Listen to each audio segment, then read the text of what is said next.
नमस्कार विद्यार्थी मित्रांनो, ओमकार यूट्यूब चॅनलमध्ये तुमचं स्वागत आहे।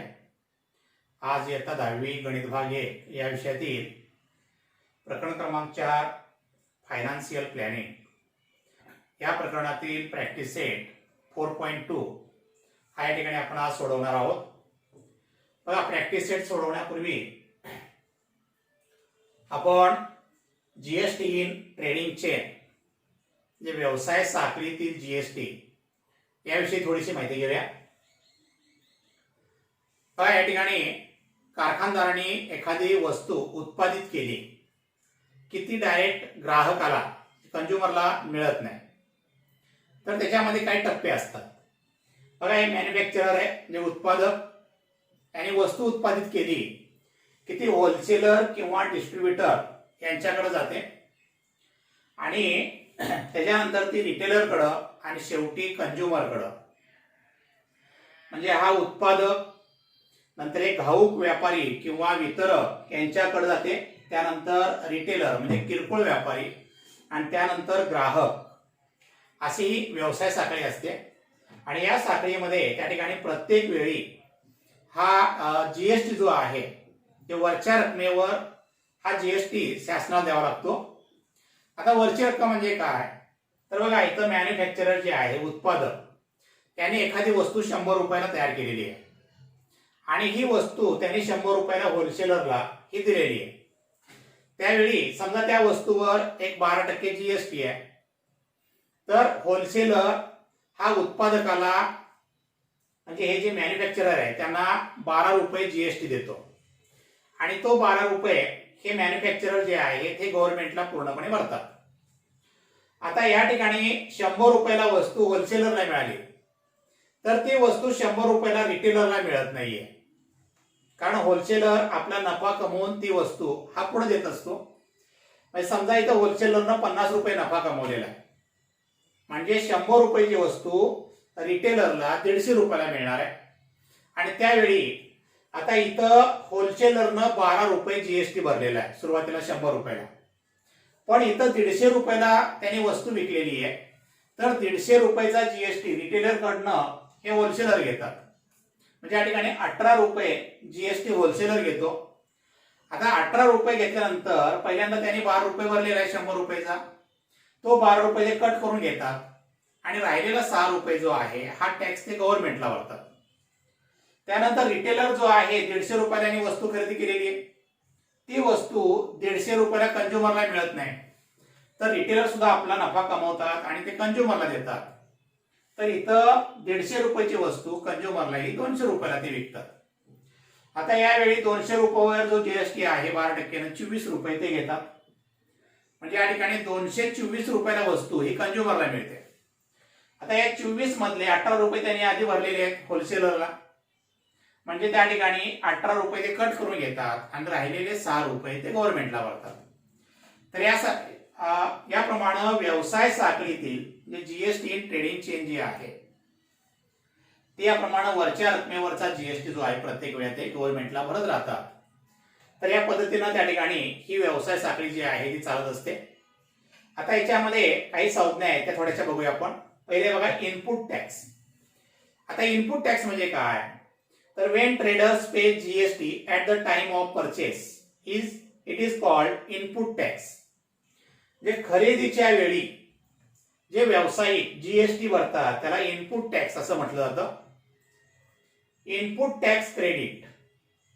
आता इनपुट टॅक्स क्रेडिट म्हणजे काय, तर at the time of paying GST to the government a trader deducts the input tax from the output tax and pays the remaining tax.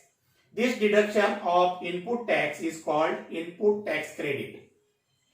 म्हणजे या ठिकाणी जो काही इनपुट टॅक्स व्यावसायिकांनी आधी भरलेला आहे, गव्हर्नमेंटला टॅक्स पे करताना तो इनपुट टॅक्स ते कट करून घेतात, त्यालाच इनपुट टॅक्स क्रेडिट असं म्हटलं जातं।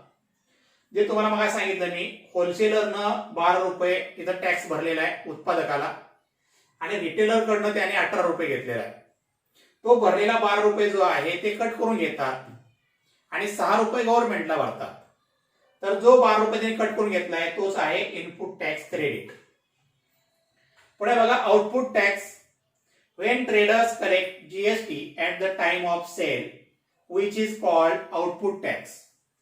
म्हणजे व्यावसायिक हे विक्रीच्या वेळी जो जीएसटी कलेक्ट करतात, गोळा करतात, त्यालाच आउटपुट टॅक्स असं म्हटलं जातं. आणि इनपुट टॅक्स क्रेडिट आणि आउटपुट टॅक्स याच्यावरून आपल्याला जीएसटी किती भरायचा तो काढता येतो. GST payable equal to output tax minus ITC. ITC म्हणजे इनपुट टॅक्स क्रेडिट. तर याप्रमाणे या संज्ञा आपल्याला माहित असणं हे फार गरजेचं आहे.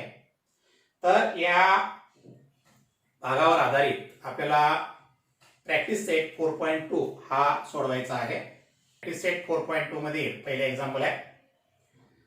Chetana store paid total GST of ₹1,05,000 at the time of purchase and collected GST ₹1,22,500 at the time of sale during 1st of July 2017 to 31st July 2017.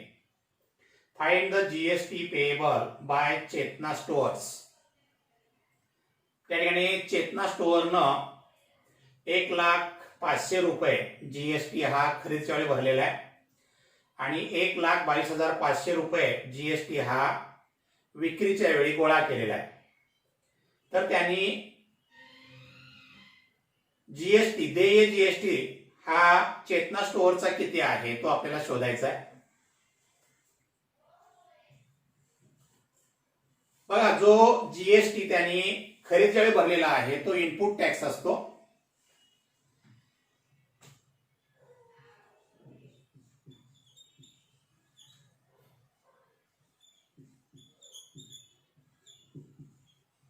Chetna stores input tax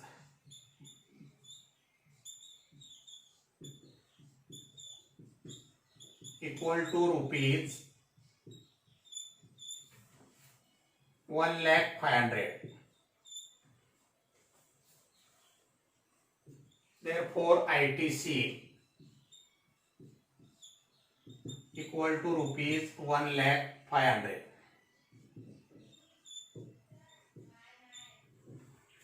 जो इनपुट टॅक्स आहे तोच ITC असतो.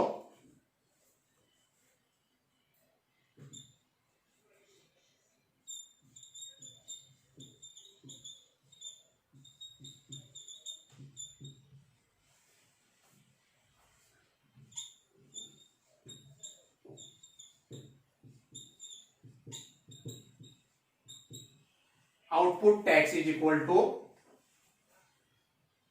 ₹1,22,500. तर याप्रमाणे आपल्याला input tax, ITC आणि output tax हे मिळाले की पेएबल जीएसटी हा आपल्याला काढता येईल.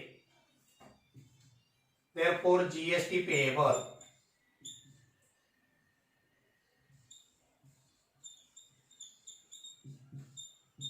is equal to output tax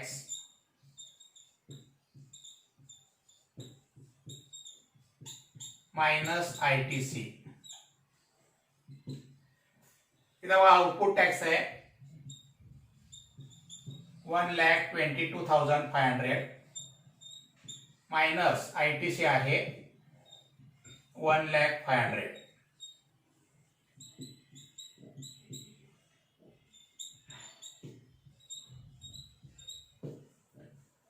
या दोघांची वजाबाकी केली तर आपल्याला मिळेल 22,000. तर चेतना स्टोअर्सचा जीएसटी जो पेएबल आहे तो आहे ₹22,000. तर याप्रमाणे तुम्हाला हे उदाहरण जे आहे ते सोडवता येईल. बघा, प्रॅक्टिस सेट 4.2 मधील दुसरं एक्झाम्पल आहे. Najma is a proprietor of A firm registered under GST. She has paid GST of ₹12,500 on purchase and collected ₹14,750 on sale. What is the amount of ITC to be claimed? What is the amount of GST payable? जे नजमा या GST अंतर्गत नोंदणीकृत दुकानाच्या मालकीण आहे आणि त्यांनी ₹12,500 GST हा खरेदीच्या वेळी भरलेला आहे. आणि 14,750 हा विक्रीच्या वेळी गोळा केलेला आहे. तर त्यांनी त्यांचा ITC जो आहे, इनपुट टॅक्स क्रेडिट, हा किती असेल आणि GST पेएबल, देय GST किती असेल, या ठिकाणी आपल्याला विचारलेलं आहे. बघा सोडवूया आपण इथं.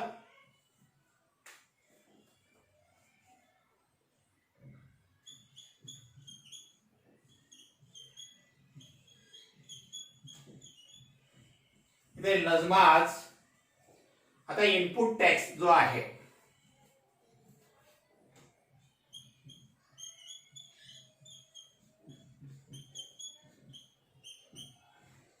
बघा इनपुट टॅक्स किती आहे, तर 12,500 रुपये, 12,500.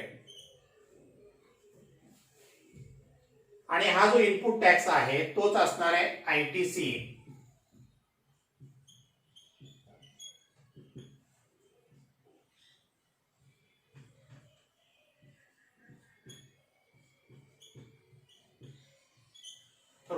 ₹12,500.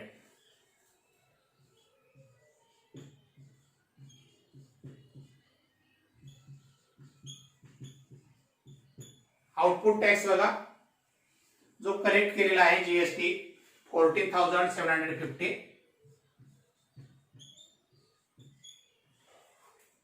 हा आउटपुट टॅक्स आहे. आता ITC आपल्याला मिळालेला आहे. GST पेएबल जो आहे तो काढूया आपण.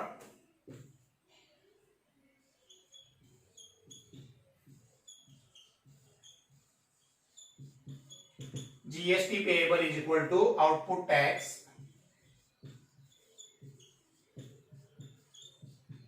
minus ITC is equal to 14,750 minus 12,500.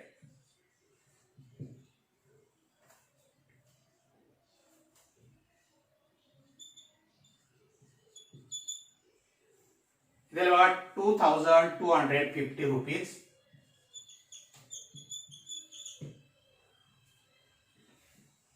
तर याप्रमाणे input tax, output tax, ITC आपल्याला जर मिळाला तर पेएबल GST हा काढणं सोपं आहे. बघा प्रॅक्टिस सेट 4.2 मधील हे तिसरं एक्झाम्पल आहे. Aamir enterprise purchase chocolate sauce bottles and paid GST of ₹3,800. He sold those bottles to Akbari Brothers and collected GST of ₹4,100. Mayank Food Corner purchased these bottles from Akbari Brothers and paid GST of ₹4,500. Find the amount of GST payable at every stage of trading and hence find payable CGST and SGST. बघा या उदाहरणामध्ये दोन व्यवहार झालेले आहेत. पहिल्या व्यवहारामध्ये Aamir enterprise यांनी चॉकलेट सॉसच्या बाटल्या या खरेदी केलेल्या आहेत आणि GST दिलाय 3,800 रुपये. आणि त्या बाटल्या त्यांनी अकबारी ब्रदर्स यांना विकलेल्या आहेत आणि त्यावेळी त्यांना GST मिळाला 4,100 रुपये. अकबारी ब्रदर्स कडून मयंक फूड कॉर्नर यांनी त्या बाटल्या खरेदी केलेल्या आहेत आणि त्यावेळी मयंक फूड कॉर्नरला GST 4,500 रुपये दिलेला आहे. तर या प्रत्येक व्यवहारामध्ये प्रत्येक स्टेजला किती GST पेएबल आहे हे आपल्याला शोधायचं आहे आणि त्याचबरोबर CGST आणि SGST किती हा आपल्याला विचारलेला आहे.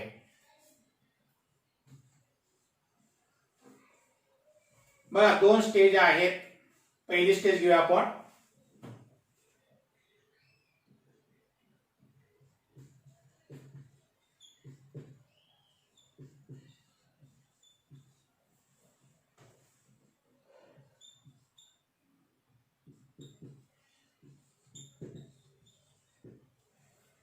First stage of training. आता पहिला व्यवहार जो झालेला आहे त्याच्यामध्ये बघा आमिर एंटरप्राइज यांनी GST दिलेला आहे, गोळा केलेला आहे. तो GST पहिल्या स्टेजला भरती आहे.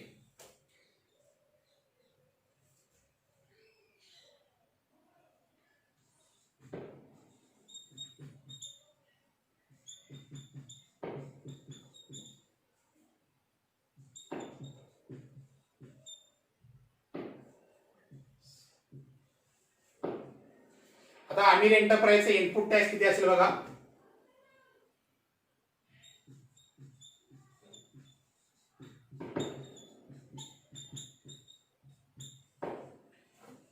आमिर एंटरप्राइजने खरेदीच्या वेळी जीएसटी भरलेला आहे 3,800. तो इनपुट टॅक्स असणार आहे आणि तोच असेल आयटीसी.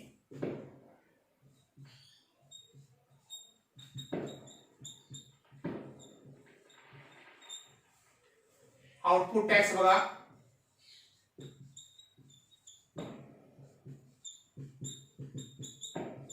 आउटपुट टॅक्स जो त्याने विक्रीच्या वेळी करेक्ट केलेला आहे तो आहे 4,100 rupees 4,100.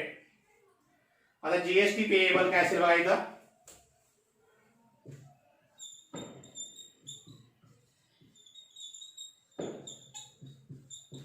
GST payable is equal to output tax minus ITC. Output tax बघा 4,100 आहे मायनस आयटीसी आहे 3,800.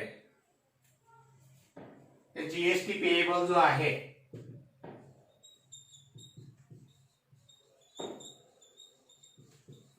Equal to rupees 300.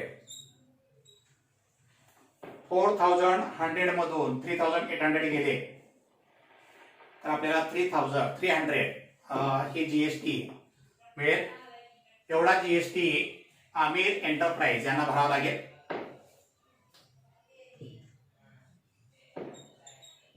C GST किती आहे बघा. जीएसटी अपॉन 2 निम्मा निम्मा वाटा हा जीएसटीचा सी जीएसटी आणि एन जीएसटीचा असतो.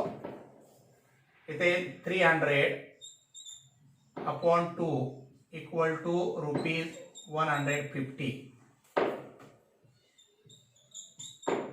Yes GST equal to rupees 150. तर आपल्याला याप्रमाणे विचारलेल्या किमती ज्या आहेत त्या शोधता येतील. आता फर्स्ट स्टेजवर आपल्याला हे मिळालेलं आहे. तर सेकंड स्टेज ऑफ ट्रेडिंग हे आपण काढूया.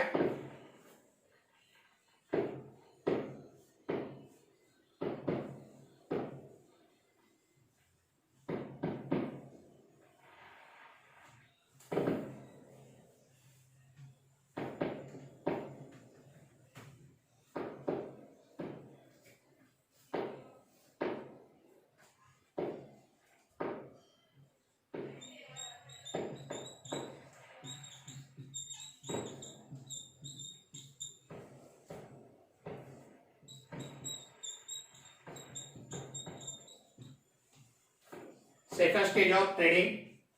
आता याच्यामध्ये अकबारी ब्रदर्स यांनी वस्तू घेतलेल्या आहेत आणि त्या विकलेल्या आहेत म्हणजे यांना जीएसटी भरावा लागणार आहे.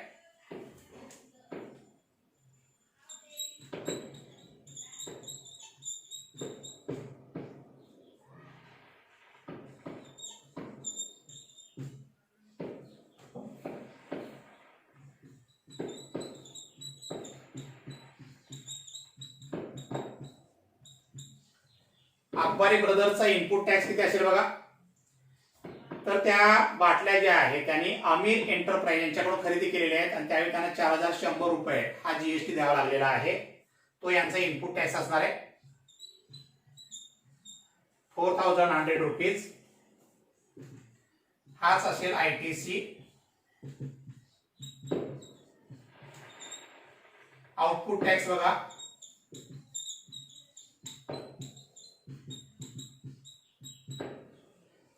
मयंक फूड कॉर्नरनी जीएसटी किती भरलेला आहे तर 4,500 आहे. तो यांचा आउटपुट टॅक्स असेल.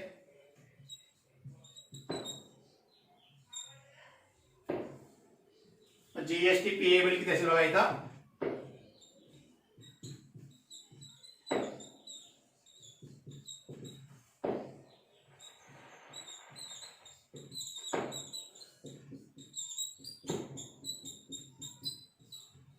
Output tax minus ITC.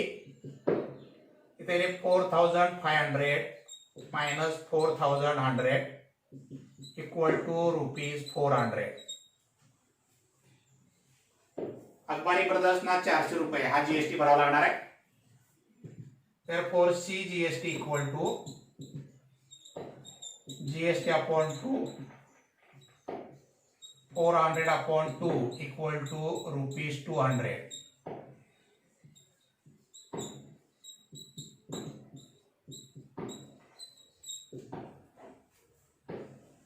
तर या पद्धतीनं जेवढे व्यवहार झालेले आहेत तेवढ्या वेळा आपल्याला जीएसटी हा काढावा लागणार आहे. तर या पद्धतीनं हे उदाहरण तुम्हाला परीक्षेला 3 ते 4 मार्काला विचारलं जातं. तर या व्हिडिओमध्ये आपण 4.2 मधील 3 उदाहरणं सोडवलेली आहेत. राहिलेली उदाहरणं पुढच्या व्हिडिओत आपण सोडवूया. धन्यवाद.